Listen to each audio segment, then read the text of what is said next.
Moses was educated in all the wisdom of the Egyptians and was powerful in speech and action. When Moses was 40 years old, he decided to visit his own people, the Israelites. He saw one of them being mistreated by an Egyptian, so he went to his defense and avenged him by killing the Egyptian. Moses thought that his own people would realize that God was using him to rescue them, but they did not. The next day Moses came upon two Israelites who were fighting. He tried to reconcile them by saying, "Men, you are brothers. Why do you want to hurt each other?" But the man who was mistreating the other pushed Moses aside and said, "Who made you ruler and judge over us? Are you thinking of killing me as you killed the Egyptian yesterday?" When Moses heard this, he fled to Midian, where he settled as a foreigner and had 2 sons. After 40 years had passed, an angel appeared to Moses in the flames of a burning bush in the desert near Mount Sinai. When he saw this, he was amazed at the sight. As he went over to get a closer look, he heard the Lord say, "I am the God of your fathers, the God of Abraham, Isaac, and Jacob." Moses trembled with fear and did not dare to look. Then the Lord said to him, "Take off your sandals, for the place where you are standing is holy ground. I have indeed seen the oppression of my people in Egypt. I have heard their groaning and have come down to set them free. Now come, I will send you back to Egypt."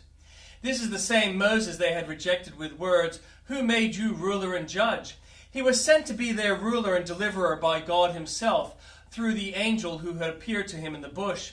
He led them out of Egypt and performed wonders and signs in Egypt, at the Red Sea, and for 40 years in the wilderness. This is the Moses who told the Israelites, "God will raise you up for a prophet like me from your own people."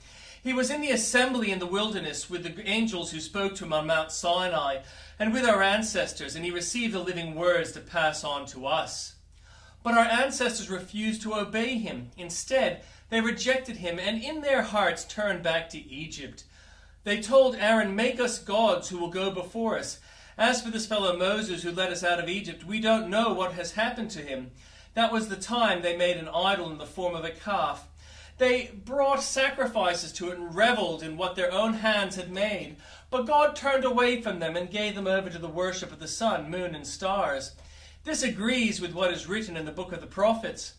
"Did you bring me sacrifices and offerings? 40 years in the wilderness, people of Israel. You have taken up the tabernacles of Moloch and the stars of your god Rephan, the idols you made to worship. Therefore I will send you into exile beyond Babylon." And in the Old Testament reading, "In the land of Uz there lived a man whose name was Job. This man was blameless and upright. He feared God and shunned evil. He had 7 sons and 3 daughters, and he owned 7,000 sheep, 3,000 camels, 500 yoke of oxen, and 500 donkeys, and had a large number of servants. He was the greatest man among all the people of the East. His sons used to hold feasts in their homes on their birthday, and they would invite their 3 sisters to eat and drink with them. When a period of feasting had run its course, Job would make arrangements for them to be purified. Early in the morning he would sacrifice a burnt offering for each of them, thinking, "Perhaps my children have sinned and cursed God in their hearts." This was Job's regular custom. One day the angels came to present themselves before the Lord, and Satan also came with them. The Lord said to Satan, "Where have you come from?" Satan answered the Lord, "From roaming throughout the earth, going back and forth on it." Then the Lord said to Satan, "Have you considered my servant Job? There is no one on earth like him. He is blameless and upright, a man who fears God and shuns evil." "Does Job fear God for nothing?" Satan replied. "Have you not put a hedge around him and his household and everything he has? You have blessed the work of his hands, so that his flocks and herds are spread throughout the land. But now stretch out your hand and strike everything he has, and he will surely curse you to your face." The Lord said to Satan, "Very well then, everything he has in your power, but on the man himself do not lay a finger." Then Satan went out from the presence of the Lord. One day, when Job's sons and daughters were feasting and drinking wine at the oldest brother's house, a messenger came to Job and said the oxen were plowing and the donkeys were grazing nearby, and the Sabaeans attacked and made off with them. They put the servants to the sword, and I am the only one who has escaped to tell you. While he was still speaking, another messenger came and said, "The fire of God fell from heaven and burned up the sheep and the servants, and I am the only one who has escaped to tell you." While he was still speaking, another messenger came and said, "The Chaldeans formed 3 raiding parties and swept down on your camels and made off with them. They put the servants to the sword, and I am the only one who has escaped to tell you."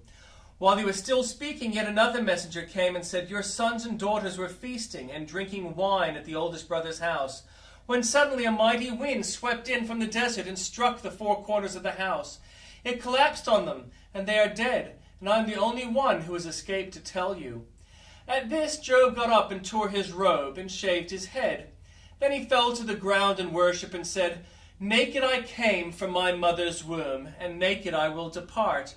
The Lord gave, and the Lord has taken away. May the name of the Lord be praised." In all this, Job did not sin by charging God with wrongdoing. On another day, the angels came to present themselves before the Lord, and Satan also came with them to present himself before him. And the Lord said to Satan, "Where have you come from?" Satan answered the Lord, "From roaming throughout the earth, going back and forth on it." Then the Lord said to Satan, "Have you considered my servant Job? There is no one on earth like him. He is blameless and upright, a man who fears God and shuns evil.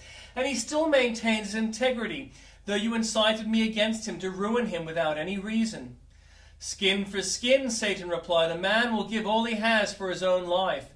But now stretch out your hand and strike his flesh and bones, and he will surely curse you to your face." The Lord said to Satan, "Very well then, he is in your hands, but you must spare his life." So Satan went out from the presence of the Lord and afflicted Job with painful sores from the soles of his feet to the crown of his head. Then Job took a piece of broken pottery and scraped himself with it as he sat among the ashes. His wife said to him, "Are you still maintaining your integrity? Curse God and die." He replied, "You are talking like a foolish woman. Shall we accept good from God and not trouble?" In all this, Job did not sin in what he said.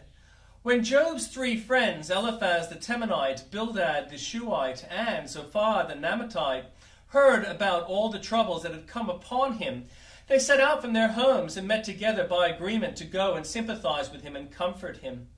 When they saw him from a distance, they could hardly recognize him. They began to weep aloud, and they tore their robes and sprinkled dust on their heads.